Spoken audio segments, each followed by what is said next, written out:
ये कहानी आज से करीब 200 साल पहले की है। एक नगरी में निशिगंधा नाम की एक बेहद सुंदर लड़की रहती थी। लेकिन एक दिन उस नगरी के राजा की नजर निशिगंधा पर पड़ी और वो उसकी सुंदरता का दीवाना हो गया।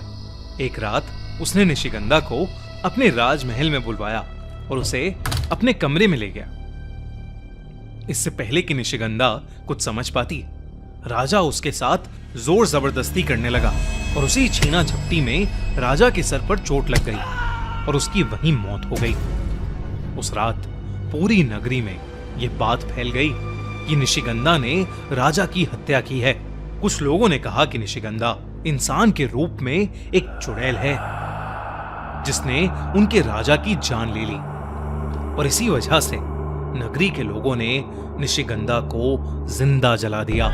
लेकिन निशिगंधा का जला हुआ शरीर एक तांत्रिक को मिला और उस तांत्रिक ने अपने काले जादू से निशिगंधा को वापस जिंदा कर दिया। पर अब निशिगंधा पहले की तरह इंसान नहीं थी, बल्कि अब वो सच में एक चुड़ैल बन चुकी थी। एक ऐसी चुड़ैल जिसको प्यास थी सुंदरता, ताकत और अमर होने की। लेकिन उस तांत्रिक ने निशिगंधा चुड़ैल को बताया कि उसे अमर होने के लिए 16 श्रृंगार चाहिए थे। वही 16 श्रृंगार जो एक सुहागन की ताकत होते हैं। हर एक श्रृंगार की एक अलग ताकत है और उसको पाने के लिए उसे ऐसे आदमियों से शादी करनी होगी जो एक खास नक्षत्र में पैदा हुए हैं। लाल चांद की रात उस आदमी से शादी करके उसी रात निशिगंधा को अपने पति की बलि चढ़ानी होगी और हर बलि से उसे मिलेगी एक श्रृंगार की शक्ति। और तब से एक छोटी सी नगरी में रहने वाली आम लड़की निशिगंधा बन गई सुहागन चुड़ैल। ज्यादातर लोग सुहागन चुड़ैल को एक डरावने किस्से या कहानी की तरह समझते थे जो बस किताबों तक ही सीमित था। पर अर्जुन के साथ जो हुआ उसके बाद सुहागन चुड़ैल के होने या ना होने का सच हमेशा हमेशा के लिए साबित हो गया। यह कहानी अर्जुन और रानी की है।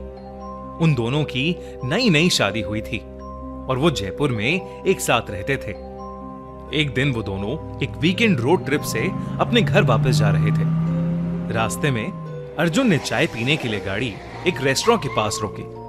चाय की चुस्कियां भरते हुए अर्जुन और रानी आपस में बातें कर ही रहे थे कि तभी उस रेस्टोरेंट के अंदर एक बेहद खूबसूरत लड़की आई। वो लड़की देखने में इतनी सुंदर थी कि अर्जुन की आंखें मानो उस पर जम सी गई थीं। वो बस एक टक लगाए उसे देखे ही जा रहा था। रानी ने अपना हाथ उसके सर पर मारा जिससे अर्जुन वापस होश में आ गया। कुछ देर बाद वो लड़की अर्जुन और रानी के टेबल के पास से गुजरी और अर्जुन को उस लड़की से एक ऐसी खुशबू आई कि वो मदहोश हो गया। उसका शरीर मानो खुद से उस लड़की की तरफ खिंचा चला गया और वो अपनी कुर्सी से उठा और उस लड़की के पीछे चला गया। अर्जुन ने उस लड़की के पास जाकर उसे अपने साथ बिठाकर चाय पीने के लिए इनवाइट किया।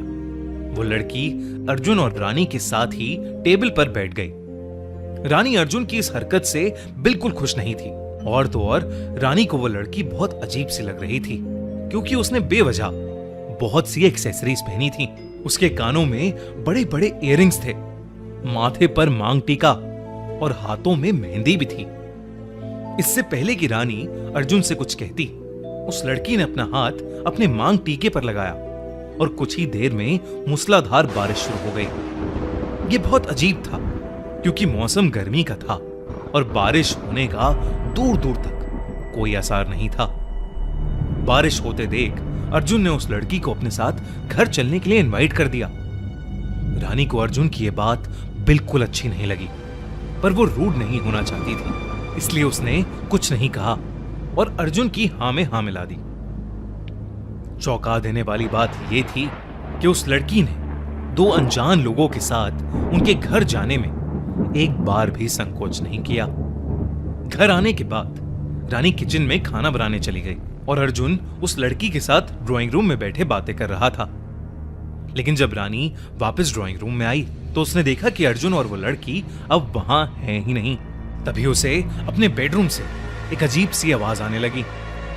रानी जैसे ही कमरे के नजदीक पहुंची तो उसने देखा कि अर्जुन अपने बिस्तर पर सो रहा था और वो लड़की पास की कुर्सी पर बैठी हुई अर्जुन को घूरे जा रही थी। लेकिन जब रानी ने कमरे में लगे शीशे से उस लड़की की रिफ्लेक्शन देखी तो उसके पैरों तले जमीन खिसक गई। रानी को शीशे में उस लड़की का चेहरा जला हुआ नजर आ रहा था।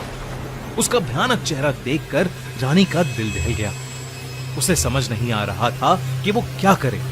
तभी उस लड़की की नजर रानी पर गई और रानी को अजीब से चक्कर आने लगे। कुछ ही पलों में रानी बेहोश होकर नीचे गिर गई। कुछ देर बाद जब रानी की आंख खुली तो उसने देखा कि अब वो घर में बिल्कुल अकेली थी। अर्जुन और वो लड़की अब घर में थे ही नहीं। रानी बहुत ज्यादा परेशान हो गई और अर्जुन को बार बार कॉल करने लगी, पर अर्जुन ने उसका फोन ही नहीं उठाया। हार मानकर रानी बस पुलिस को फोन मिलाने ही वाली थी कि तभी उसकी डोरबेल बज उठी। रानी ने भागकर दरवाजा खोला, पर दरवाजा खोलते ही जो उसे दिखा उसे देख उसके होश उड़ गए। दरवाजे की दूसरी तरफ अर्जुन और वो लड़की शादी के कपड़ों में खड़े थे। दोनों के गले में वरमाला थी। अर्जुन ने रानी को बताया कि उसने उस लड़की से शादी कर ली है। रानी ये देखकर सुन्न पड़ चुकी थी। उसके दिमाग में सिर्फ उस लड़की का वो जला हुआ चेहरा नजर आ रहा था। अर्जुन रानी को वहीं खड़ा छोड़ उस लड़की के साथ बेडरूम में जाने लगा और तब रानी को दिखा कि उस लड़की के पैर उल्टे हैं।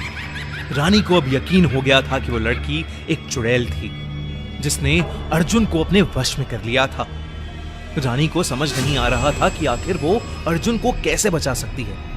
उसने जैसे ही पुलिस को कॉल करने के लिए अपना फोन उठाया तभी उसे जोर से अर्जुन के चीखने की आवाज आई। रानी दौड़कर कमरे में पहुंची तो उसने देखा कि वो लड़की अपने असली रूप में आ चुकी थी। उस लड़की की बॉडी आधी जली हुई थी और उसका चेहरा बहुत भयानक दिख रहा था। वो जोर जोर से हंस रही थी। डर के मारे रानी की रूह कांप उठी थी। देखते ही देखते उस चुड़ैल के हाथों से मेहंदी निकलकर जमीन पर गिरने लगी और रेंगती हुई अर्जुन के शरीर पर चढ़ गई। उस चुड़ैल की मेहंदी ने अर्जुन को जकड़ लिया था। अब अर्जुन दर्द में चीखने लगा था, लेकिन रानी की आंखों के सामने उस चुड़ैल ने अपनी मेहंदी से उसे जान से मार दिया। इससे पहले रानी कुछ भी कर पाती, वो चुड़ैल रानी की आंखों के सामने से गायब हो गई। और अब सुहागन चुड़ैल ने ऐसे ही आदमियों का शिकार करते हुए 15 श्रृंगार की शक्तियां इकट्ठी कर ली हैं। अब उसके अमर होने का सपना पूरा करने के लिए उसे चाहिए अपना 16वां श्रृंगार। और अब उसका अगला शिकार है वज्रगढ़ के राजघराने का मोक्ष। लेकिन बाकी लड़कों की तरह मोक्ष अकेला नहीं है। उसके पास है दिया के प्यार की ताकत और दिया का एक शक्तिशाली लॉकेट जो शायद बनेगा मोक्ष का सुरक्षा कवच और लड़ेगा उस सुहागन चुड़ैल से। लेकिन क्या सुहागन चुड़ैल के 15 श्रृंगार की शक्तियों से और उसकी माया से लड़ पाएगी दिया और रोक पाएगी उस चुड़ैल को अपना 16वां और आखिरी श्रृंगार लेने से? जानने के लिए कलर्स और जियो सिनेमा पर देखिए सुहागन चुड़ैल 27 मई से रात 10:30 बजे। और अगर आपको एक कहानी अच्छी लगी तो हमारा चैनल खूनी मंडे सब्सक्राइब करना बिल्कुल मत भूलिएगा।